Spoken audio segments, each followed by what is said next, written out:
इतनी बड़ी महिमा। माता जानकी दुर्गा सप्तशती का नित्य पाठ करती और उसकी फलश्रुति आपने रामायण के माध्यम से सुनी है।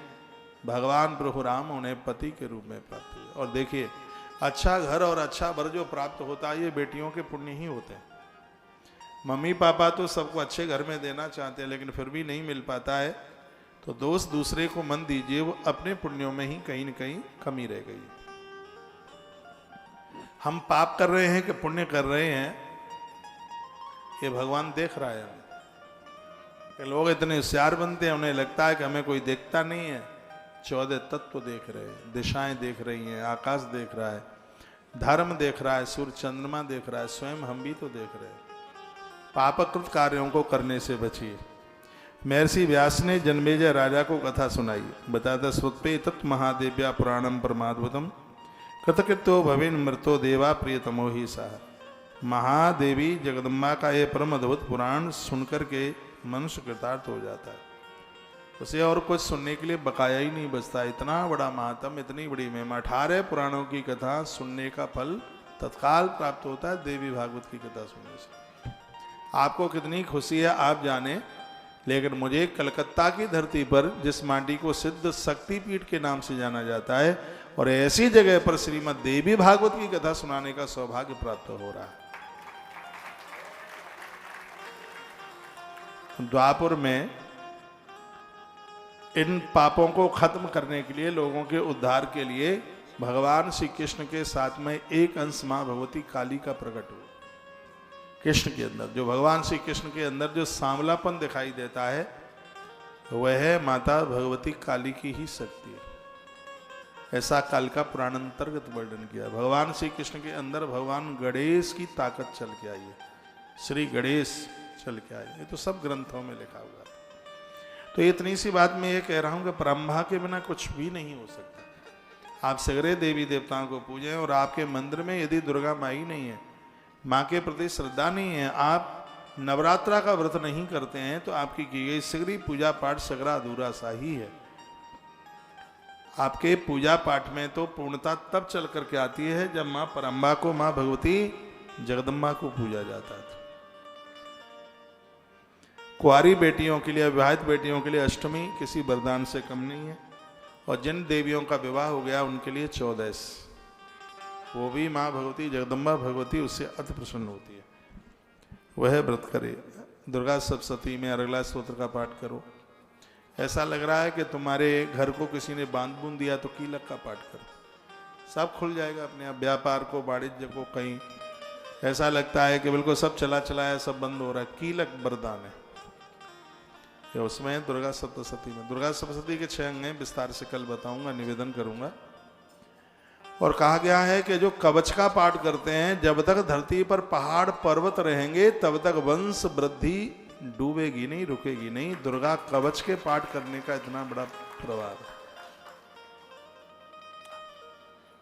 जब तक धरती पर पहाड़ पर्वत रहेंगे तब तक उन लोगों की वंशावली रुक नहीं सकती। इतना बड़ा प्रभाव दुर्गा कवच का है और वो पाठ आप कर सकते हैं। तो पाठे वेद समम पुण्यम यशसा जनमेजय पठितव्यम प्रयत्नेन तदेव विवदुत्तम। कहा जा रहा है जनमेजय, जो देवी भागवत का पाठ करेगा उसको 4 वेदों के पाठ करने का फल प्राप्त हो जाएगा। वेद का पाठ करने से जो फल प्राप्त होता है और वही फल है वह श्रीमद् देवी भागवत का पाठ करने से प्राप्त होता है। इतनी बड़ी महिमा।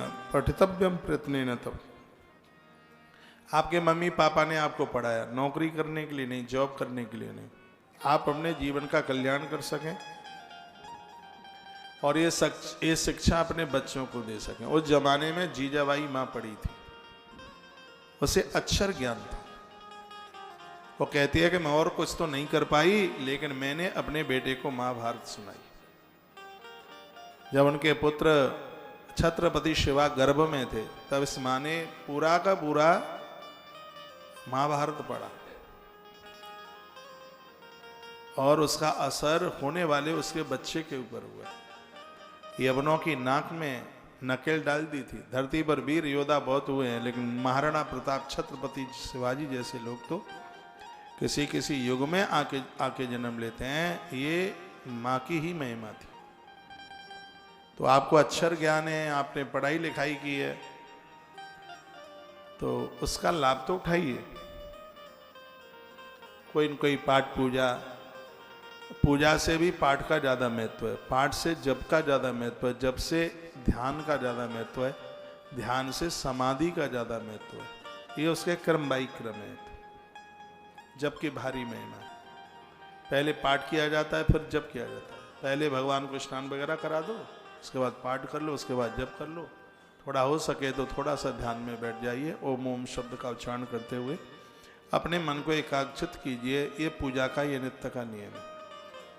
जो पूजा सूर्य उदय से पहले शुरू होती है और सूर्य निकलने के बाद पूरी होती है, उसको उत्तम पूजा माना जाता है।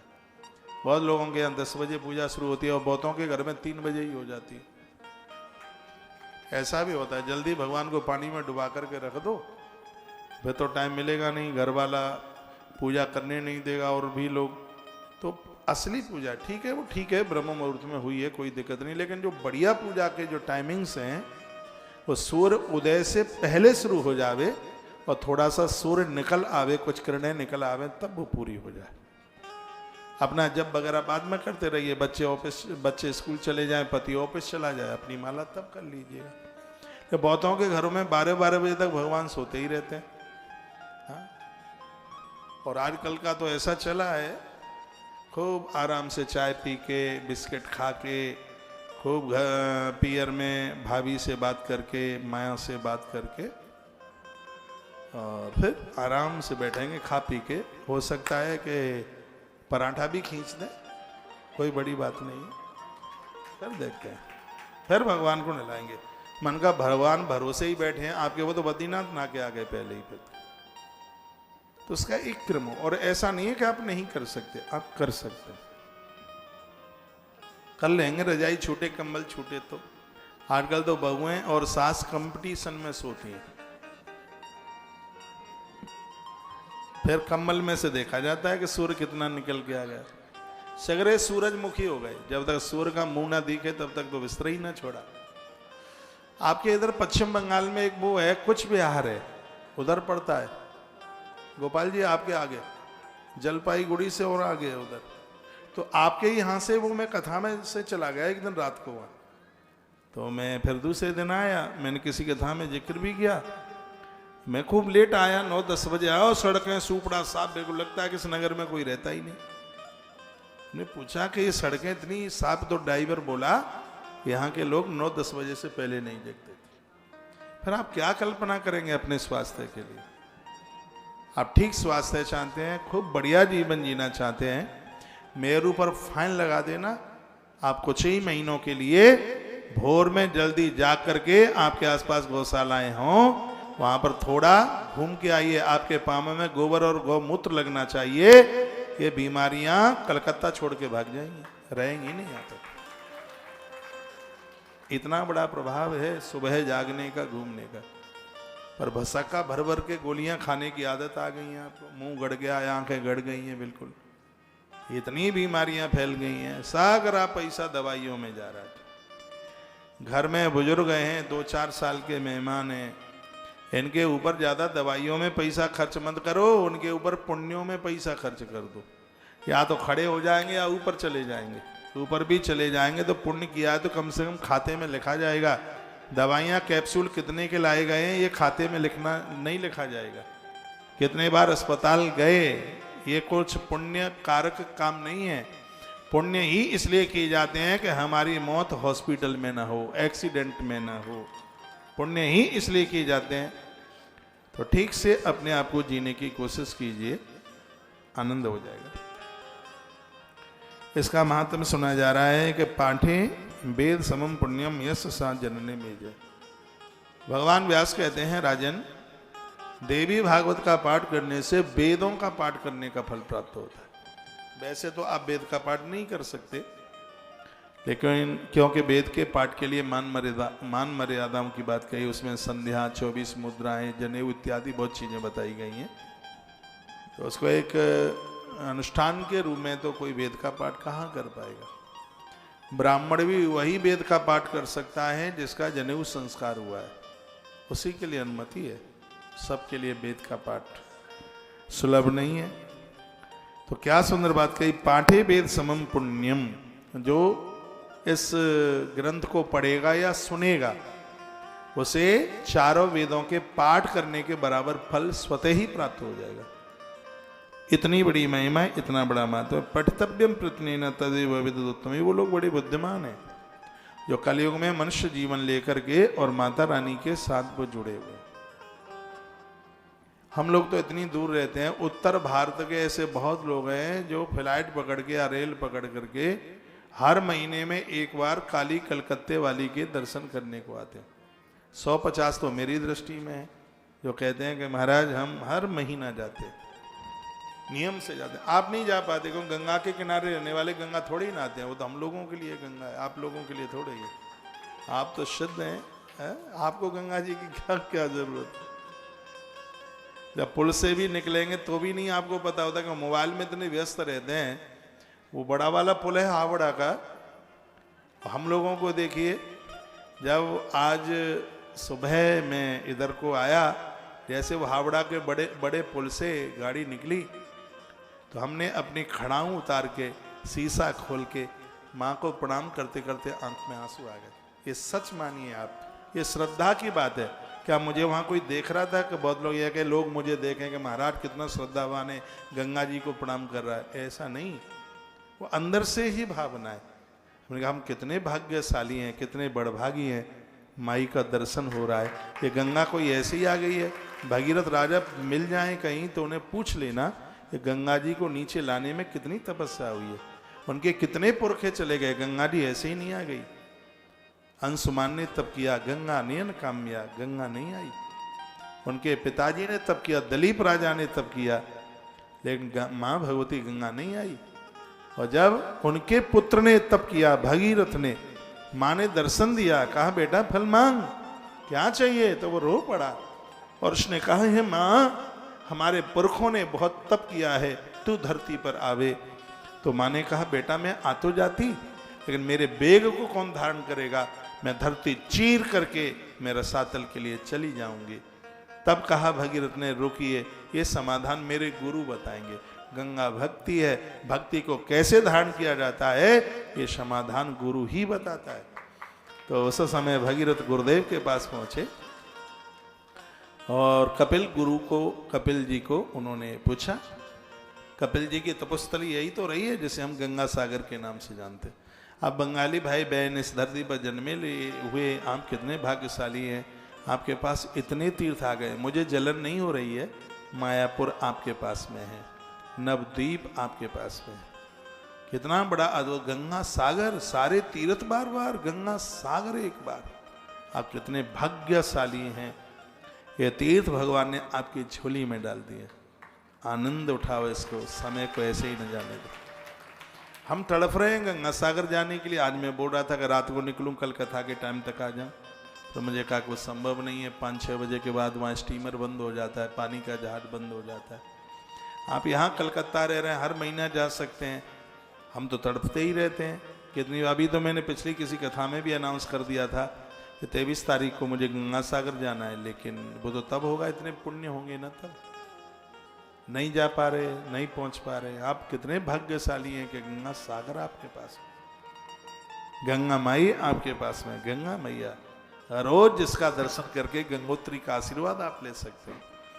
इतना भाग्य है आपके पास। आइए मैं प्रसंग में ही आ रहा हूं। नित्यम यह सुनियाद भक्ता देवी भागवतम परम नतश दुर्लभम किंचित कदाचित पिछुदस्ति। देवी भागवत का नित्य भक्त पूर्व श्रवण करने से, पाठ करने से, इसका श्रवण करने से भैया यमयम चिंतते कामम, स्त्री पुरुष जो भी सोचेंगे वही पूरा हो जाएगा। ये कथा ऐसी है, आज तो पता नहीं लगेगा, लेकिन भगवान के स्पेशल रजिस्टर में लिखी जाएगी। बात इतनी तारीख से इतनी तारीख तक आपने देवी भागवत की कथा सुनी है तो उसका पुण्य ये मिल रहा है आपको। इतना बड़ा महिमा युक्त यह ग्रंथ है। फिर का अपुत्रो लभते पुत्रान धनार्थी धनमाप्नुयात् विद्यार्थी प्राप्नुयाद विद्वान कीर्तिमंडित भूतले अपुत्रो लभते पुत्रम। जिस भाई बहन को संतान नहीं है, देवी भागवत औलाद दे देती है। जिस नारी के गर्भ में संतान खत्म हुई है, उसे 4 ग्रंथ जरूर सुनने चाहिए। लिखने के लायक बात है, आप लिख लें। नंबर 1 हरिवंश पुराण, नंबर 2 श्रीमद् देवी भागवत, लिख लिया। नंबर 3 श्रीमद् भागवत और नंबर 4 विष्णु पुराण। ये 4 ग्रंथ ऐसे हैं जो इस महापाप के अपराध को दूर कर देंगे। बहुत बड़ा अपराध है गर्भ में औलाद का खत्म होना, गर्भ में संतान का समाप्त होना। उसके प्रायश्चित के लिए हमारे ग्रंथों में 4 ग्रंथों की बात कही। सबसे पहले हरिवंश पुराण, दूसरा है श्रीमद् देवी भागवत, तीसरा है श्रीमद् भागवत और चौथा है विष्णु पुराण। ये चारों सुन लें, चारों में से एक सुन लें, लेकिन सुन जरूर लें, क्योंकि ये पाप नहीं, ये पाप का बाप है। इस श्लोक में ये वर्णन किया जा रहा है कि जिन्होंने श्रीमद् देवी भागवत की कथा सुनी तो वह इस अपराध से बच जाते हैं। अपुत्रो लभते पुत्रान धनार्थी धनम आपनुयात्। जिनको संतान नहीं है उन्हें संतान आ जाती है। याद रखना, आज ही ये मैंने बोला है, कुछ श्रोता नए आए हैं, बच्चों की शादी हो तो सबसे पहले संतान के जन्म होने से पहले उन्हें श्रीमद् देवी भागवत का आयोजक बनाइए। किसी अच्छे से ब्राह्मण को बुलाइए, वो संस्कृत में श्लोकों का पाठ करे और लाल वस्त्र पहन करके वो वर और वधू उस कथा को सुने। और आप देखिए कि उनकी कोख से क्या अद्भुत औलाद का, अद्भुत संतान का जन्म होता है। ये महिमा, ये माता में लिखा है यहाँ पे। अपुत्रो लभते पुत्रान धनार्थी धनमाप्नुयात्। किसी नई दुकान की आप ओपनिंग कर रहे हैं तो उसके लिए कुछ बातें हैं। मत्स्य पुराण में लिखा है कि जहां भी आप दुकान बना रहे हैं या आप कोई गोदाम वगैरह बना रहे हैं तो सबसे पहले जमीन का परीक्षण करें।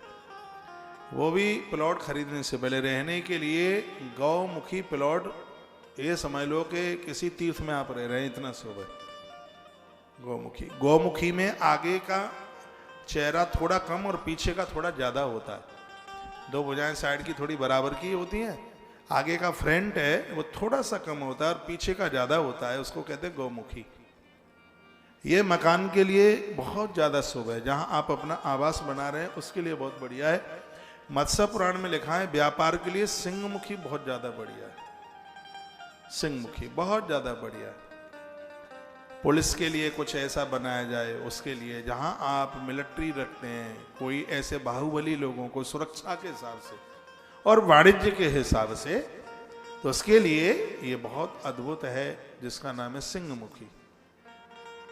ये जगह को बड़ा दिव्य बताया गया है। और मैं जो कहने के लिए जा रहा हूँ वो ये कह रहा हूँ, आप नए मकान में या दुकान का गृह प्रवेश करने को आप जा रहे हैं, लोकार्पण करने के लिए जा रहे हैं, तो समी की लकड़ियों से हवन कराइए, कराइए। किसी का जादू टोना टोटका चलेगा ही नहीं। समी की लकड़ियाँ, आम की लकड़ी से धन मिलता है, पीपल की लकड़ी से आरोग्यता मिलती है। जिस घर में रोज कोई न कोई बीमारी बने रहते हैं तो महामृत्युंजय की आहुतियाँ उस घर में पीपल की लकड़ियाँ जला के कीजिएगा। देखो कितना बड़ा फायदा मिलता है। गरीबी नहीं मिट रही। आम की लकड़ियाँ, लोग जादू टोना टोटका करते हैं, समी की लकड़ियों से आप हवन कीजिए, यज्ञ कीजिए। किसी जानकार विद्वान ब्राह्मण को बुलाइए, देखिए कितना अच्छा होता है। यज्ञ का बड़ा प्रभाव। यज्ञ तो ऐसा है कि महाराज दशरथ के घर में 4 बच्चे आ गए यज्ञ के प्रभाव से। जन्मपत्री में तो एक भी नहीं लिखा था। इतना आश्चर्य हुआ था कि जहां महाराज दशरथ की जन्मपत्री में एक भी बेटा नहीं है, एक गुरुदेव वशिष्ठ के आशीर्वाद से और किए गए यज्ञ के द्वारा उस यज्ञ से 4 पुत्र प्रकट हुए हैं। यज्ञ का इतना बड़ा प्रभाव। मेरी बड़ी श्रद्धा है यज्ञ के प्रति, इसलिए बराबर आप देखते ही रहते। अभी 27 तारीख को यज्ञ, सतविशा नक्षत्र आ रहा है। आद्रा नक्षत्र में भगवान महादेव का अभिषेक हजारों गुना फल देता है। तो फूस के महीने में सतविशा नक्षत्र, भगवान गणेश जी की पूजा 36 पान के पत्ते रखे जाते। मैंने वीडियो डाली है, आप देख लीजिएगा। उसमें ये सतविशा नक्षत्र में ही 27 तारीख को सतविशा नक्षत्र पड़ रहा है। तुलसी वन आश्रम में एक विधिवत ढंग से तरीके से पूजा हो रही है और उस दिन यज्ञ का भी कार्यक्रम रखा गया है। अभी आरती से पहले आचार्य जी यहाँ से कुछ अनाउंस करेंगे, वो आप सुन लीजिएगा। और फिर 1 तारीख को, 31 तारीख को, 2 तारीख को यज्ञ है। बहुत बड़ा अद्भुत राजस्थान के लोगों ने यज्ञशाला बनाई है। और एक और आनंद की बात आपको मैं बता दूं, जितने भी गो अक्षयवृत्ति सेवा से जुड़े हैं, आप सबका तो बायोडाटा हमारे पास में है। हर एक जन को पूर्णिमा को और अमावस्या को निःशुल्क फ्री यज्ञ उनका आरंभ कर दिया गया है। पूर्णिमा को हो गया है, सोमवती अमावस्या को फिर होगा यज्ञ। जितने भी भक्त लोग अक्षयवृत्ति सेवा के साथ जुड़े हैं, इन तिथियों में आप अपने घर में भी यज्ञ कर सकते हैं। इसके प्रति अपनी पूरी श्रद्धा रखिए, घर के सब कलमश चले जाए। मैंने इतनी वीडियो यज्ञ के बारे में डाली हैं कि इसको ऐसे ऐसे आरंभ करो, ऐसे इसको पूरा करो। पहले ये मंत्र बोला जाता है। रोज के यज्ञ में पूर्णाहुति नहीं होती, विवाह में पूर्णाहुति नहीं होती, और किसी मकान का उद्घाटन, गृह प्रवेश कर रहे हो तो उसमें भी पूर्णाहुति नहीं होती। पूर्णाहुति का मतलब है वो गोला नहीं डाला जाता। नित्य के यज्ञ में पूर्णाहुति नहीं होती। किसी गृह प्रवेश का कार्य किया गया है, दुकान घर का कोई भी, तो उसमें भी पूर्णाहुति नहीं होती। और बच्चों के जो विवाह में सामने जो अग्नि जलाई जाती है फेरों से, उस समय जिसको विवाह का यज्ञ कहते हैं, उसमें भी पूर्णाहुति किसी भी प्रकार की नहीं होती। यज्ञ तो बड़ा महिमा युक्त है। और भैया तुमसे दिक्कत हो रही है, इनको सामने वाले को, इसको ऐसे ऊपर लगा लो। तो यज्ञ वही विष्णु, यज्ञ तो साक्षात भगवत रूप है, भगवान का स्वरूप है। इसके प्रति अपनी पूरी श्रद्धा रखिए। लिखा है अपुत्रो लवते पुत्रान धनार्थी धनमाप्नुयात्। दुर्गा सप्तशती के यज्ञ से पैसा ऐसे बरसता है जैसे तिल का पेड़। दुर्गा सप्तशती का इतना प्रभाव। धन की प्राप्ति के लिए बहुत उपाय है। श्री सूक्त से भी ज्यादा प्रभावशाली दुर्गा सप्तशती का पाठ है। साल में 4 बार आती है नवरात्र। 2 गुप्त हैं और 2 उजागर हैं, चैत्रीय, शारदीय, और एक माघ और एक आषाढ़। एक वर्ष में 4 बार यह नवरात्र आती है। किसी विद्वान ब्राह्मण को बुला करके, वो संभव नहीं हो पा रहा है तो आप ही नवाहन मंत्र के द्वारा, नवाहन मंत्र जानते हैं? ओम ऐम ह्रीम क्लीम चामुंडाई विच्चई। बहुत लोग इसको एंग बोलते हैं। वो बोलेंगे ओम एंग ह्रीम क्लीम चामुंडाई विच्चई। शुद्ध उच्चारण इसका यही है, ओम ऐम ह्रीम क्लीम चामुंडाई विच्चई। ये नवाहन मंत्र है। ये हर प्रकार के व्यवधानों का समाधान है। बहुत कमाल कर दिया। एक बात और मैं आपको कहूंगा, जो मैंने कालिका पुराण में पढ़ा, मार्कंडेय पुराण में पढ़ा, ये 30 ही साल हुए होंगे भगवान को ऐसे थरिया दिखा के भोग लगाया जाता। ये थरिया दिखाकर भोग लगाने का प्रमाण कहीं नहीं मिलता, मिलता ही नहीं है। मैंने खूब ढूंढने की कोशिश करी कि भगवान को थरिया दिखा दो कि भोग लग गया। ये प्रमाण मिलता है कि अग्नि जलाओ, उसके ऊपर घी डालो, उसके ऊपर 5 ग्रास डालो, फिर थोड़ा सा पानी घुमा दो ऊपर, ये भोग लगाने की विधि। ये 30 साल में ही आलसी पैदा हो गए, बस थरिया दिखा दो। पहले यहाँ बूढ़ी माताएं बैठी हैं, अग्यारी की जाती थी, आग जलाई जाती थी, उपला कंडा जलाया जाता, उसमें घी डालकर जब आग ऊपर आती थी फिर उसमें 5 कौर 5 ग्रास तोड़ के डाले जाते थे। इससे देव और पितर दोनों ही प्रसन्न होते। और यही विधि है भोग लगाने की, यही विधि। हम रोज यज्ञ करते हैं, ऐसे ही लगाते हैं भोग भगवान का। तो फिर देखो कितना आनंद होता है।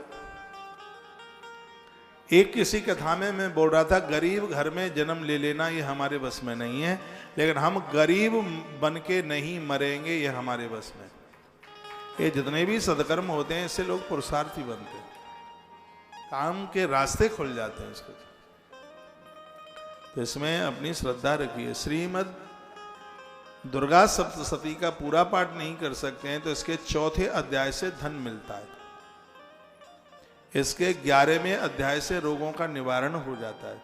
इसका जो 11वां अध्याय बीमारी नहीं रहने देगा, और इसका जो 4था अध्याय है वो गरीबी नहीं रहने देगा, और इसका जो 5वां अध्याय है वो इष्ट दर्शन करा देगा। इतनी बड़ी महिमा, इतनी बड़ी महिमा दुर्गा सप्तशती मार्कंडेय पुराण से ली गई है।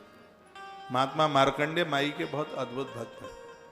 कुछ चीजें और हैं, मैया को नारियल चढ़ाते हैं तो फोड़ के चढ़ाया जाता है, और देवताओं को चढ़ाते हैं तो साबुत चढ़ाया जाता है नारियल। मैया जी के दरबार में नारियल जब आप चढ़ाते हैं तो जब मंदिर में गए, लेकिन नवरात्रा में जब आप नारियल रखते हैं तो कैसे रखते हैं वो मैं विधि आपको बता देता हूँ। ऊपर की जो जटाएं पूरी निकाल दो उसको। जैसी जटा निकालोगे तो 2 आंखें सी बनी हुई दिखाई देती हैं, बीच में एक नाक सी दिखाई देती है, और थोड़ा मुख का भी निशान होता है। कहीं तो ये लिखा है कि दक्ष प्रजापति का स्वरूप है। वो भगवान ने उसकी मुंडी उखाड़ करके उसमें हवन में यज्ञ में डाल दी थी। जब हम नारियल चढ़ाते हैं यज्ञ में तो उसमें हम ये कहते हैं भगवान को कि हमने अपना मस्तिष्क आपके चरणों में समर्पित कर दिया है। तो जैसे आपने नवरात्रा का व्रत किया तो जटाओं को निकाल लीजिएगा, ठीक है। और ये पानी वाला नारियल होता है। पानी वाले भी 2 होते हैं, एक पीने वाला होता है, वो पूजा में थोड़ी लिया जाता है जिसको आप पीते हैं नारियल पानी। एक दूसरा होता है जिसको फोड़ते हैं तो उसमें श्वेत गिद्धि भी निकलती है और पानी भी निकलता है उसमें। तो ये वो नारियल की बात कर रहा हूँ। इसकी जटाएं इसकी बहुत फायदेमंद है। इसकी जटाओं को इकट्ठा करके रख लें अपने पास, और इसकी एक बहुत बड़ी औषधि बनती है इन जटाओं की। इनको जलाकर इसकी राख बनाई जाती है, और इसको मट्ठा में इसको डालकर थोड़ा काला नमक डालकर, यदि कोई बवासीर का मरीज है 3 दिन उसको पिला करके बीमारी खत्म हो जाती है। इतना बड़ा प्रभाव है इस जटा का। इसकी जो अंदर गिद्धि है उसे पथरी समाप्त होती है। जो कच्चे नारियल की जो गिद्धि है, एकदम बिल्कुल कच्ची गिद्धि, वो पथरी को समाप्त करती है। अंदर का पथरी कहीं किसी भी भाग में वो निकल के बाहर जाती है। ये आयुर्वेद में इतना, मैंने कई वीडियो डाली भी हैं इसके लिए। तो जब ये 9 नारियल रखे जाते हैं माई के नवरात्रा के, आप देखेंगे आपका अनुष्ठान बहुत ठीक हो रहा है। जोत बुझी नहीं है बिल्कुल भी, और आपने नियम से रोज पाठ किया और आपने आरती की, तो 9 दिन के बीच में 9 नारियल चटक जाएंगे, उसमें से पानी रिसरा होगा। ये समझ लो कि माई अति प्रसन्न है। वैसे आप मंदिरों में दर्शन को जाते हैं तो वहां पर नारियल माई को फोड़ करके चढ़ाया जाता है, उसका जल है मां के चरणों में चढ़ाया जाता है, ऐसा वर्णन है। और जितने देवता हैं उन सबको साबुत नारियल चढ़ाया जाता है। कुछ बातें मैं आपको यहां बोल रहा हूं। बंध्यावा काक बंध्यावा मृत बंध्याची अंगना, ऐसी नारी जिसको संतान नहीं है, या संतान होके मर गई है, या जिसको बेटी बेटी है बेटा हुआ ही नहीं है, ऐसी देवियों को अवश्यमेव नारियल फोड़कर और उसका जो जल है माता रानी के चरणों में चढ़ाए। इससे मां कृपा करेगी और नारी का बांझपन समाप्त होगा। इतना बड़ा प्रभाव है नारियल फोड़ करके मां के चरणों में चढ़ाने का, इतनी बड़ी महिमा है। तो क्या लिखा है, अपुत्रो लभते, जिसको पुत्र नहीं है उसको पुत्र मिलेगा, माई की कृपा से उसको पुत्र मिलेगा। फिर लिखा है पुत्रार्थ, फिर लिखा है अपुत्रो लभते पुत्रम धनार्थी धनम आपनियात, जिसको धन नहीं है, कारोबार ठीक ठाक चल नहीं रहा है, वह भी आप भाग्यशाली है। आप कुछ नियम से आप हर शनिवार को, मुझे तो पता नहीं है कि इस माँ का दरबार कौन से दिन यहाँ ज़्यादा भीड़ भाड़ होती है, लेकिन मैया के लिए मंगल शनिवार बड़ा विशेष माना गया है। माँ दुर्गा के लिए, लक्ष्मी मैया के लिए शुक्रवार विशेष माना गया। पराम्बा के लिए शनिवार को, यहाँ कौन सा दिन है माँ का? शनिवार ही है। मैं तो सच में मैं भगवान की व्यासपीठ पे बैठा हूं, मुझे नहीं पता कि यहाँ का कौन सा दिन प्रमुख है, लेकिन मैंने कालिका पुराण में पढ़ा है कि माँ जगदम्बा का दरबार मंगल और शनिवार बहुत विशेष है। ये दोनों ही दिन बड़े विशेष हैं। आप कुछ नियम से माँ भगवती के चरणों में आप एक नारियल लेके जाएं और पुजारी जी को कहें कि माँ की देहली में इसको बस आप फोड़ दीजिए। उसके जल का एक छींटा भी माँ को स्पर्श कर लेता, आनंद हो जाए।